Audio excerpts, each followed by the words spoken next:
Olá, vamos iniciar mais uma de nossas aulas, nosso curso de Tecnologia em Gestão do Agronegócio, nossa disciplina de Legislação aplicada ao agronegócio.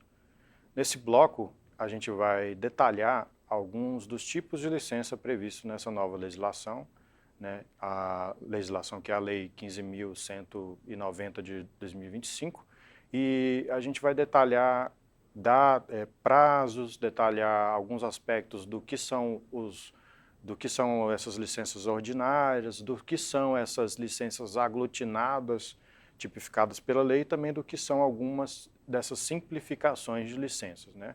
Com prazos, detalhes e algumas remissões legais um pouco mais detalhadas para vocês. Agora, de início, eu coloquei para vocês um questionamento, até já foi realizado em alguns outros blocos, mas que é interessante a gente retomar, né? O que é o licenciamento ambiental e em que hipótese ele é exigido? Como expliquei para vocês anteriormente, o licenciamento é o procedimento. Então, nós temos o procedimento, nós temos o ato da outorga da licença, que é um ato administrativo, e temos os estudos, que são aqueles atos necessários para que a outorga ocorra, ou seja, estudos ambientais relacionados à previsibilidade, né, e à precaução em relação à eventual degradação e danos ambientais, que são necessários e vão estar ali exigidos logo de início no termo de referência que vai direcionar esses estudos para que esse procedimento ocorra da maneira correta. Se necessário, serão exigidos outros estudos ambientais e, ao final, seja outorgada ou não a licença. Então, em que hipótese ele vai ser exigido? A gente tem algumas hipóteses em que os estudos sempre são exigidos e que a licença sempre é exigida, né? Quando a gente tem situações de dano ambiental naturalmente visível, vai ser exigido. O exemplo clássico é sempre instalação de hidrelétricas, grandes empreendimentos ligados à energia, né?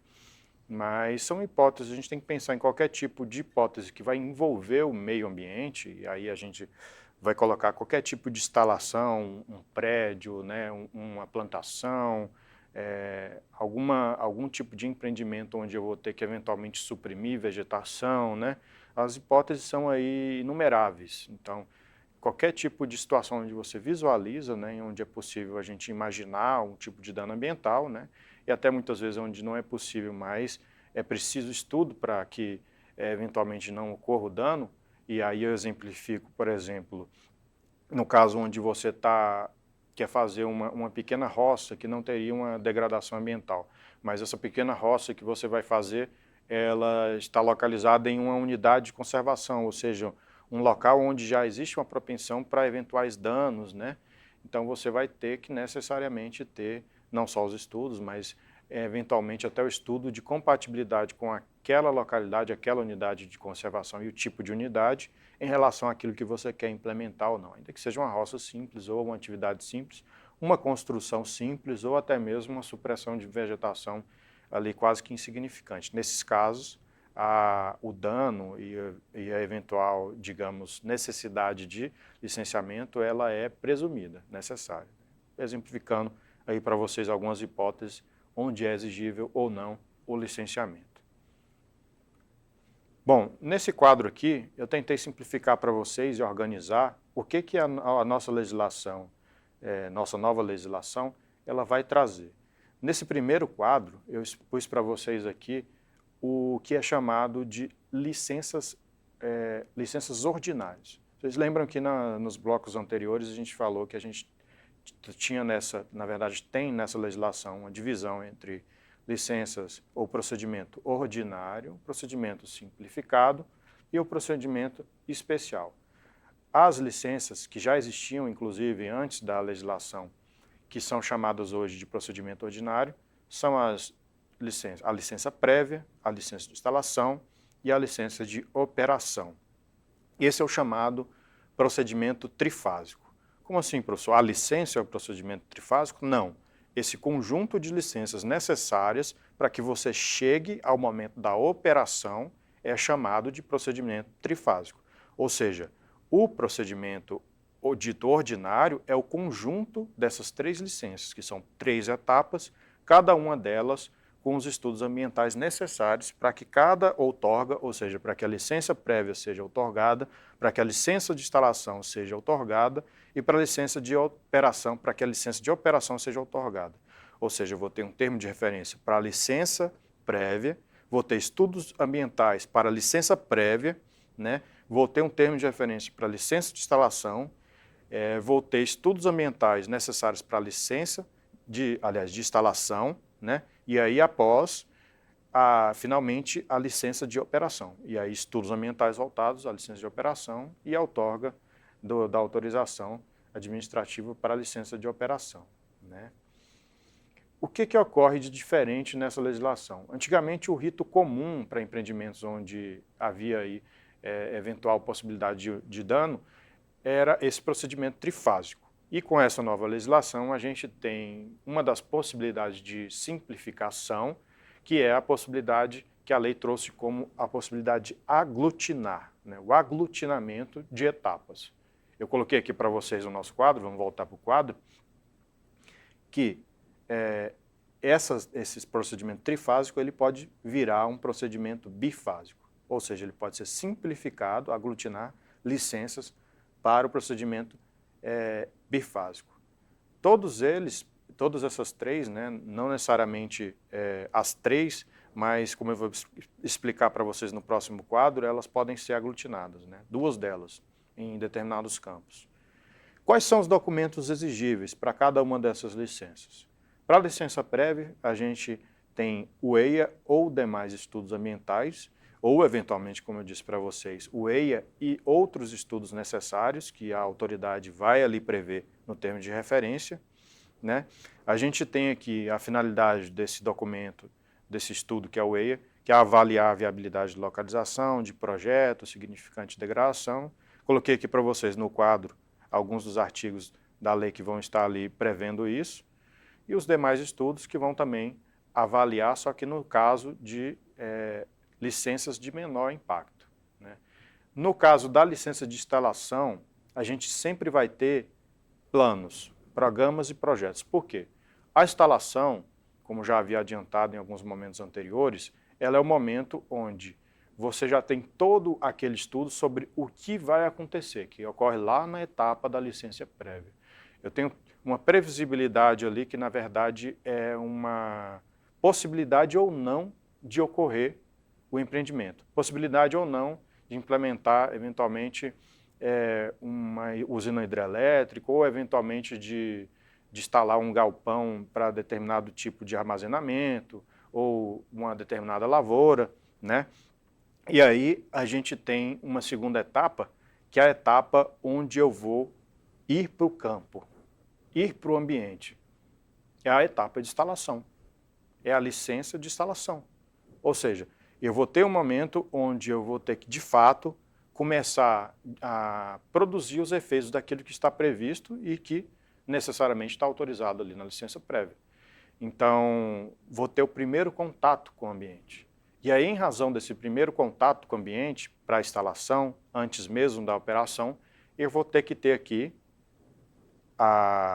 os planos, programas e projetos. Ou seja, eu vou ter que dizer como que isso vai ocorrer de fato, como que eventuais situações vão ser mitigadas, previstas, tudo isso agora de forma prática, né? Primeiro eu tenho um estudo de possibilidade, se é possível implementar, né? E aí eu vou atestar que tecnicamente é possível, e aí depois eu vou ter o plano de como eu vou implementar nessa fase, né? E aí, nessa parte, a gente vai ter aqui no nosso quadro aprovação, do detalhamento das ações de prevenção, mitigação ou compensação, antes da construção, né? Toda essa etapa que também é anterior à licença de operação em si. E aí, na licença de operação, qual que é a diferença, professor, da licença de operação? A licença de operação é quando, de fato, as coisas começam a ocorrer. Ou seja, eu tenho o estudo para ver se é possível ou não, eu tenho a implementação de como aquilo tudo vai ocorrer, e aí, finalmente, eu tenho as coisas ocorrendo. Ou seja, eu tenho a efetivação fática do empreendimento, eu tenho, de fato, a operação ocorrendo, é essa a terceira etapa da licença de operação. E aí eu vou ter um relatório de cumprimento das condicionantes ambientais, como documento principal exigido, e vou ter que comprovar nesse momento que as exigências das fases anteriores, a licença prévia, a licença de instalação, foram cumpridas e aí finalmente eu vou ter a operação permitida, ou seja, eu vou poder finalmente conseguir iniciar as atividades através da licença de operação. Vou passar aqui para um próximo quadro explicativo para vocês, onde eu vou detalhar o tempo da outorga dessa licença e como pode ocorrer o que eu chamei e expliquei aqui para vocês inicialmente como aglutinação. Vamos lá. Bom, essa primeira fase, a licença prévia, ela, como falei para vocês, é o planejamento. Eu vou ter sempre um prazo mínimo e máximo em cada tipo de licença. Para essa fase de licença prévia, o prazo mínimo é 3 anos, o prazo máximo ele é de 6 anos.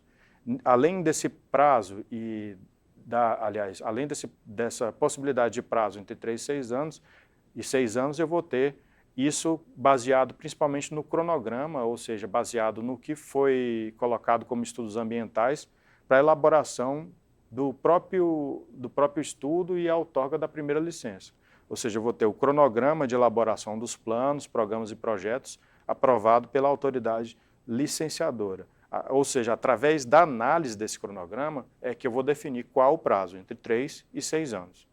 Na licença de instalação, também entre 3 e 6 anos, a mesma coisa, eu vou ter o cronograma de instalação da atividade ou de empreendimento aprovado pela autoridade licenciadora. Eu vou poder ter 2 tipos de aglutinação. Eu posso ter aglutinação entre a licença prévia e a licença de instalação e posso ter a aglutinação entre a licença de instalação e a licença de operação. Na possibilidade da aglutinação das 2 primeiras licenças do procedimento trifásico, ou seja, tornando o procedimento nesse aspecto bifásico e não trifásico, ou seja, uma simplificação, e a própria lei vai trazer como simplificação, ou seja, como vocês ouviram falar em simplificação, podem vincular a esses aspectos, como o caso específico da aglutinação. No caso da aglutinação entre licença prévia e licença de instalação, eu vou ter o seguinte prazo, aqui, vamos comigo no quadro, entre 3 e 6 anos, a mesma coisa, ou seja, eu tenho uma condensação do prazo que seria para cada uma das licenças para um só procedimento entre 3 e 6 anos, com a mesma coisa o cronograma de instalação de atividade ou de empreendimentos aprovado. Na aglutinação da licença de operação, eu vou ter o mesmo prazo, que eu ainda não havia falado para vocês, que é o prazo da licença de operação, de 5 a 10 anos. Né? E aí eu vou ter, na operação, o plano de controle ambiental, que é o que vai comprovar que eu estou cumprindo todo o que está ali previsto, não só nas licenças anteriores, que eu já devo ter comprovado para poder chegar na operação, mas no âmbito do cronograma da operação em si, até para ter, eventualmente, essa operação renovada.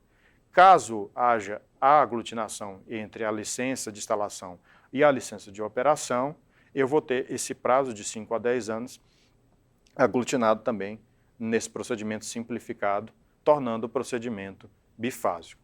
Essas são as possibilidades, né? Esses são os prazos que vocês precisam ter em mente e, ao mesmo tempo, também são as possibilidades e até inovações dessa legislação, trazendo essa possibilidade de aglutinação.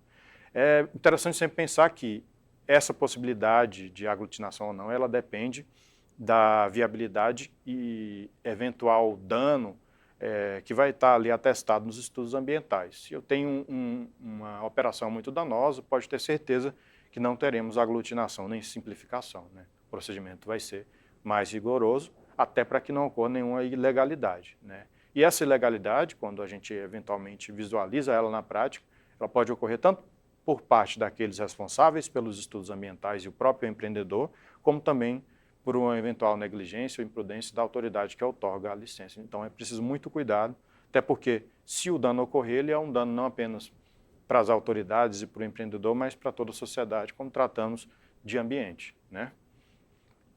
Bom, por esse bloco é isso, nossa referência principal é a legislação e até a nossa próxima aula.